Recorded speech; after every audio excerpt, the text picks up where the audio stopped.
Well, fears of a Russian civil war appear to have been short-lived.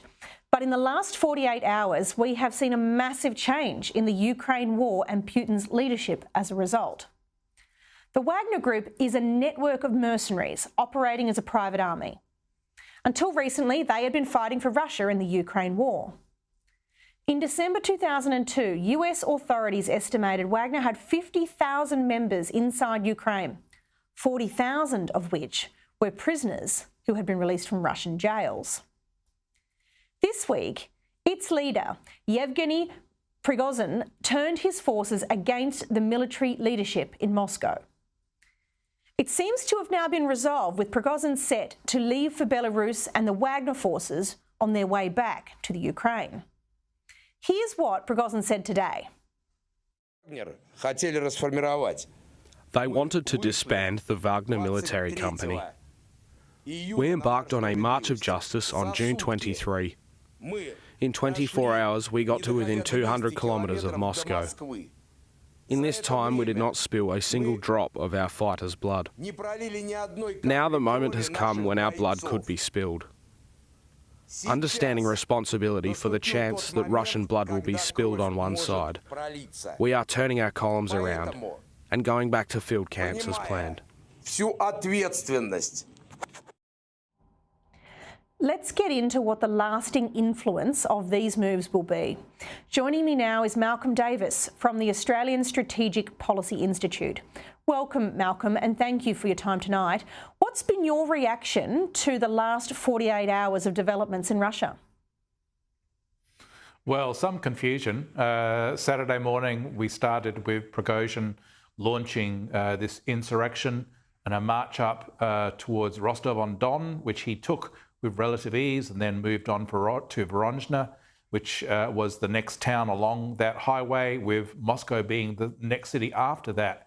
And so everyone was watching how quickly this was moving, the fact that the Russian government weren't really able to stop this, and the concern was that this insurrection would turn into either a civil war or some sort of coup against the Putin regime. And certainly by the end of Saturday, as I headed to bed, that's what all the indications would happen.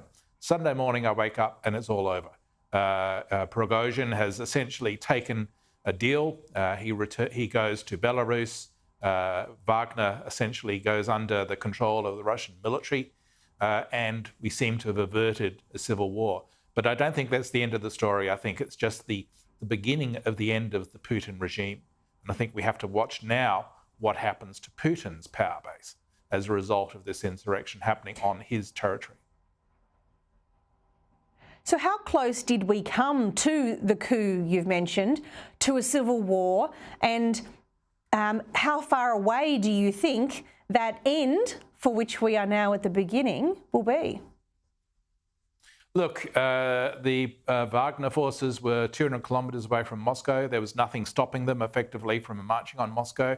Had they continued, there would have been fighting in the streets of Moscow between Wagner forces and Russian military. And, you know, that by all definition would effectively be a state of civil war. So certainly we were close to that. If elements of the Russian military had defected to Wagner's side, which was indications were that that was happening, then it could have been that Putin himself would have been under threat, and potentially for a military coup led by Prigozhin. And so you could have had a situation where you would have had fighting in the streets and potentially Putin removed from power. We then don't know who would have replaced Putin. And I think where we are now is that ultimate finale to that particular act has been put off. But I think Putin has emerged from this vastly diminished and much more weaker. And so everyone is now watching what is happening in Ukraine in terms of the Ukrainian counteroffensive.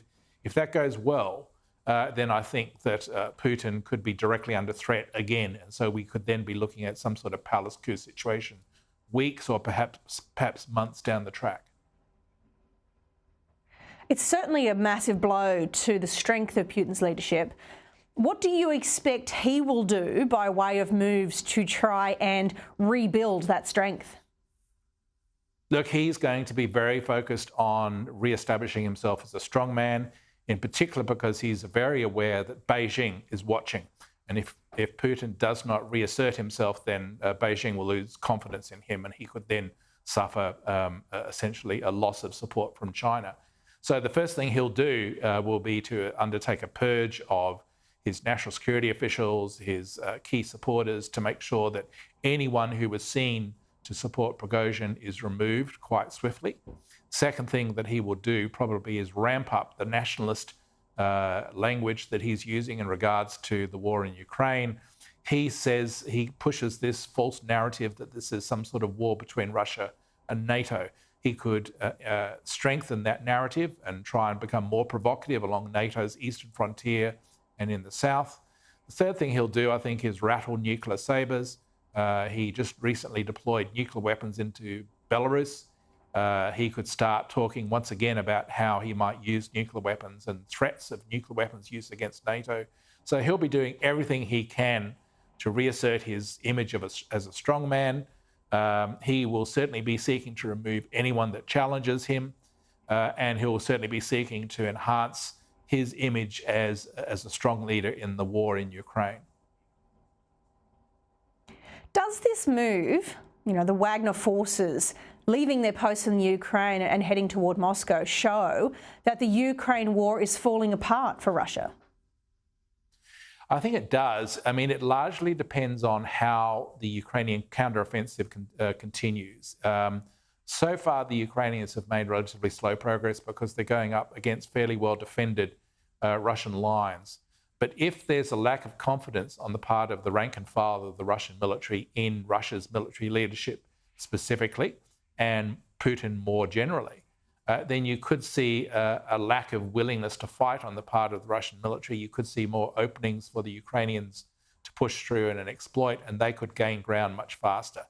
If they begin to gain ground in the south to the extent that they cut off Crimea, then that's a huge victory for the Ukrainians, and it sets them up in 2024 for a move into Crimea. And that would be the penultimate endgame for the war, whereby Russia is then facing a strategic defeat. Malcolm, let's talk very quickly about the Russian diplomat illegally squatting where Russia's new embassy was supposed to be built. He can't be arrested due to diplomatic immunity. Have you ever seen anything like this? And how do we go about resolving it? Oh, simply we declare him persona non grata and we remove him. The Albanese government quite correctly tore up that lease for legitimate national security grounds. Had the Russians been able to establish an embassy there, it would have been an ideal location to listen in on parliamentary discussions and communications. And I might add that it would have been right next to the Chinese embassy, so the Chinese embassy is very well placed to do that sort of electronic eavesdropping, but there's not much, unfortunately, we can do about the Chinese embassy. But certainly we've stopped that Russian embassy in its tracks. And this individual that's now sitting there in that white shed can be declared persona non grata and simply removed from the site.